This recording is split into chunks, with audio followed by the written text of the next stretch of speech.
Disons que je la sens un peu réticente. Mais je crois qu'en fait, elle hésite un peu à se lancer dans une histoire d'amour. Ça se comprend. Certainement, oui, c'est certainement cela. Ouais, puis il y a peut-être aussi que l'avenir lui fait peur.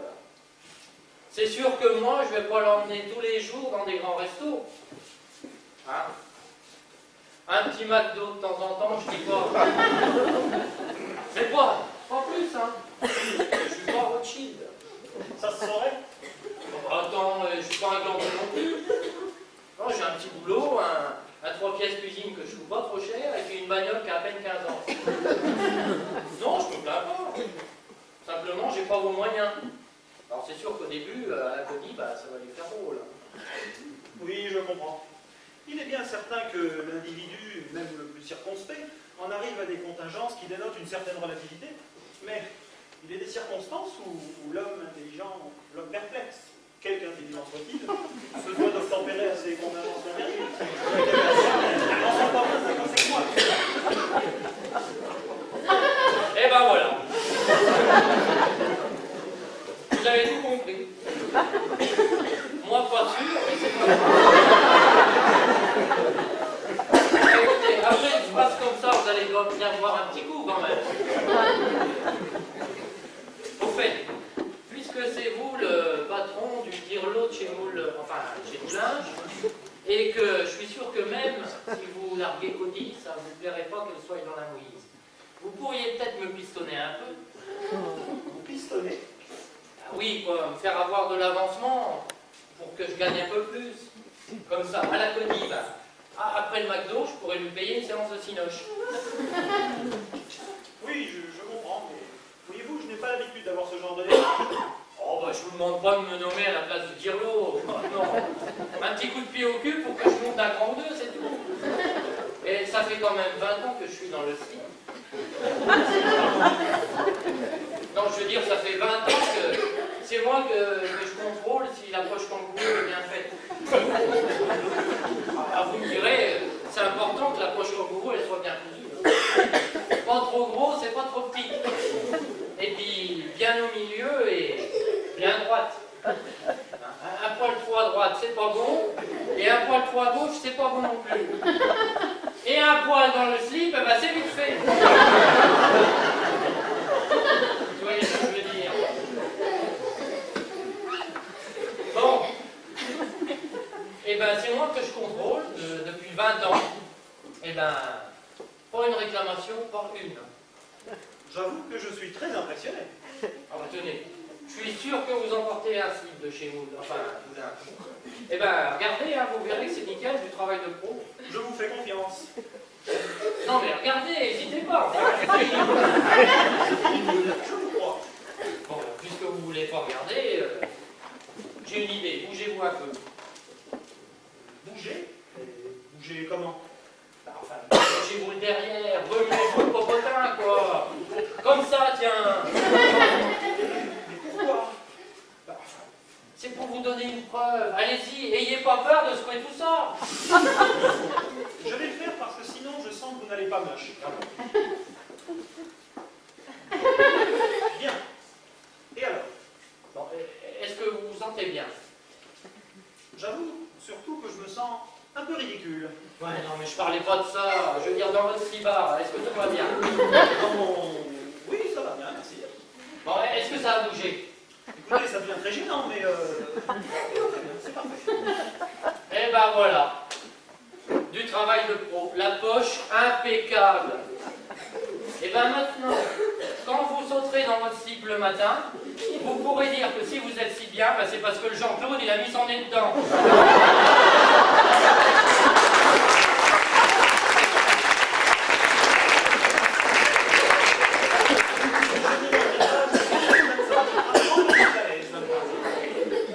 Tout ça pour dire que je mériterais bien une petite promotion quand même. C'est vrai qu'une telle conscience professionnelle mérite qu'on y réfléchisse. Oh, ça c'est chouette, monsieur le directeur. Hein. Bah, finalement, on se fait tout un cas des gens comme vous, et puis je me rends compte qu'on peut causer, parler de nos problèmes et tout. Hein.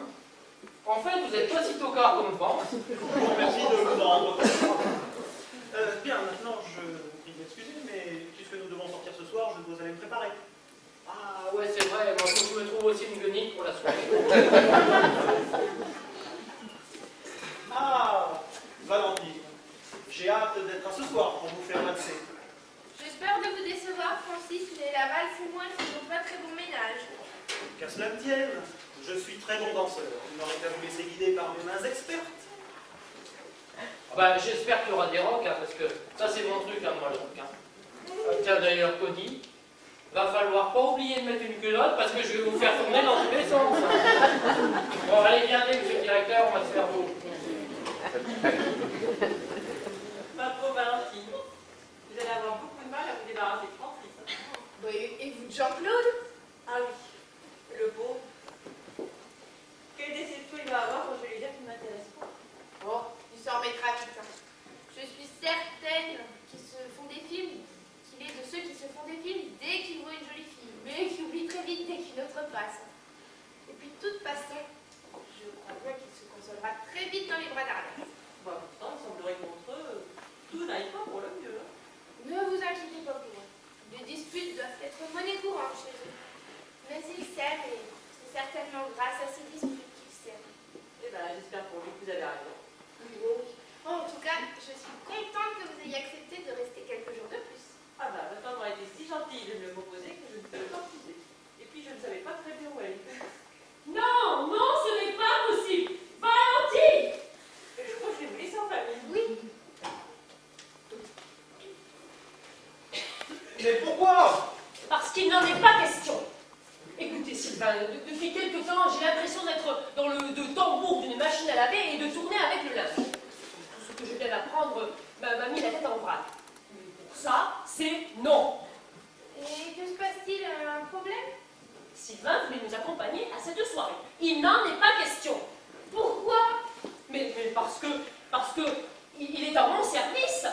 Et quand les patrons font une fête, ils n'emmènent pas le personnel. Oui, mais c'est aussi ton futur jeune. Et rien du tout.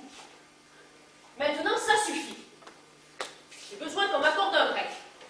Je viens d'apprendre que tu es divorcé, que Sylvain est ton amant, que ton amant a d'abord été l'amant de Simone, que vous avez loué ma villa pour vous faire un peu d'argent pendant mon absence, et pour finir, Simone qui entame une guerre des sexes dans ma propre maison. Si madame ne l'avait pas invité, Oh, mais excusez-moi, Sylvain, mais je ne pouvais pas savoir. À l'avenir, je ne manquerai pas de vous demander votre avis avant d'inviter mes amis chez moi. Vous comprenez que ça fait beaucoup en une seule fois. Alors, maintenant, ça suffit. Et je vous demanderai surtout de ne pas vous faire remarquer. Pas de papouille ou autre en public. Pour le moment et pour tout le monde, Sylvain est mon employé de maison. Et il restera ici pendant que nous irons à cette fête. Et ce qu'il faut surtout, c'est trouver une solution pour empêcher Simone de nuire. facile, foutez-la dehors. Enfin, Sylvain, mais Simone est une amie et nous sommes corses, toutes les deux, ne l'oubliez pas. Et chez nous, on ne met pas ses amis dehors. Allez, alors ça suffit. Laissez-moi, j'ai besoin de réfléchir. Dire que je devrais être en ce moment même au Kenya. Au milieu d'un coup d'État et entouré d'animaux sauvages, certes, mais ça ne serait pas pire qu'ici. Bon, il faut trouver une solution. Faisons le point. Premièrement, Sylvain, amoureux de Valentine, et réciproquement. Deuxièmement, Simone veut se venger de Sylvain, et c'est Valentine qui risque d'en payer les conséquences. Troisièmement, en passant, Simone s'est arrangée pour faire se séparer Arlette, et Jean-Claude, et Francis et Cody. Quatrièmement, Arlette craque pour Sylvain, d'où brouille avec Jean-Claude qui, lui, cinquièmement, semble très attiré par Cody. Quant à Francis, il est sixièmement, sous le charme de Valentine. Solution, il faut trouver une solution. Oh, mais quel embrouillage!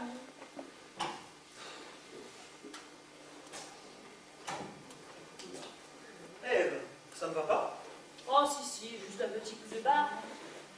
Oh, mais dites donc, Francis, quelle classe. Merci.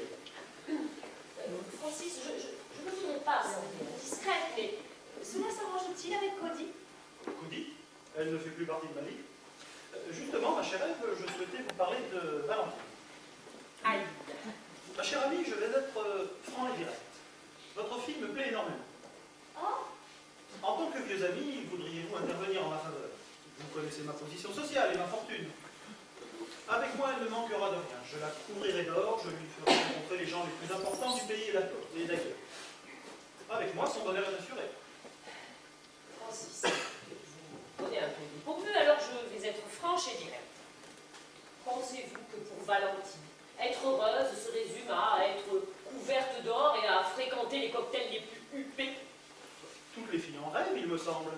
Et je les connais même assez bien pour pouvoir l'affirmer. Francis, pour vous, séduire se résume à sortir votre portefeuille. Vous aimez être entouré de jolies jeunes filles que vous prenez et jetez comme des Kleenex. Et croyez-vous que toutes les filles ne rêvent d'argent? Eh bien non, Francis. Il y a des jeunes filles qui rêvent d'amour. Eh oui, et oui, d'amour. L'amour. Ah, voilà le grand mot lâché. Si je comprends bien, Ève, vous ne m'aiderez pas. Oh que non. Bien, je pensais pouvoir compter sur vous, mais je crois que je me suis trompé et j'en suis encore déçu. Mais qu'à cela ne tienne, au fond, je n'ai pas besoin de votre aide.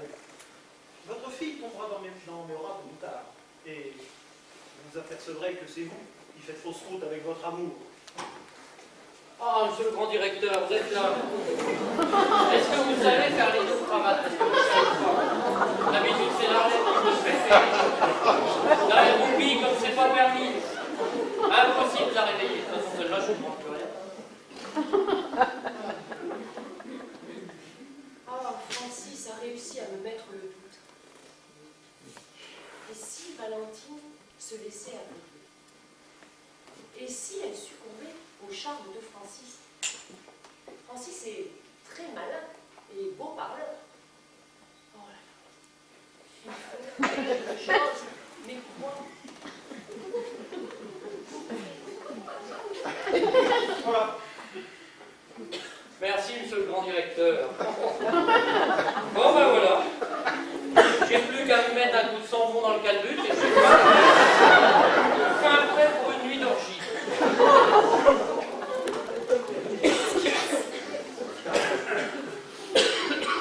Francis, puis-je vous donner un conseil? Dites toujours. Vous devriez considérer les femmes autrement.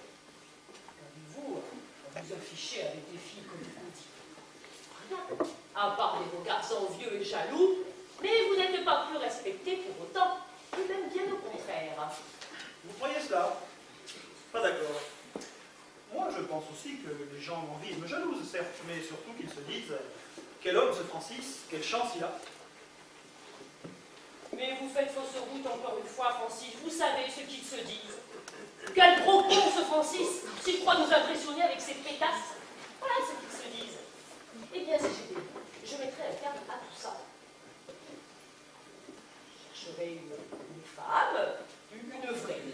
Une femme qui vous aimerait pour ce que vous êtes, et non pas pour votre compte en banque. Une femme qui vous attendrait le soir, qui vous aurait préparé amoureusement un petit dîner. Une femme qui vous dirait « Tu as passé une bonne journée, mon chéri? Oh, tu dois être fatigué. » Bien, il y a un bon film au cinéma du coin. Ça te dit, mon amour? Francis, depuis combien de temps n'êtes-vous pas allé au cinéma? Depuis combien de temps n'avez-vous pas profité des plaisirs simples de la vie? Depuis fort longtemps, Ève. Oh, Ève, maintenant, je peux bien vous le dire, cette vie que j'ai menée, c'est un peu à cause de vous. De moi? Lorsque nous étions jeunes étudiants, j'étais très amoureux de vous. Mais à cause de ma timidité, je n'ai jamais osé vous le dire. Votre timidité? Mais vous étiez le garçon de la fac le plus entouré de jolies jeunes filles. Oui, que je charmais par du baratin et avec l'argent de mon père, déjà. Pour ça, j'ai toujours été très fort. Mais pour le reste, avoir des filles autour de moi a toujours été pour moi une façon de cacher cette timidité maladive qui m'empêchait d'exprimer mes véritables sentiments. Oui, Ève, je vous aimais. Vous regardiez à peine, j'étais si insignifiant.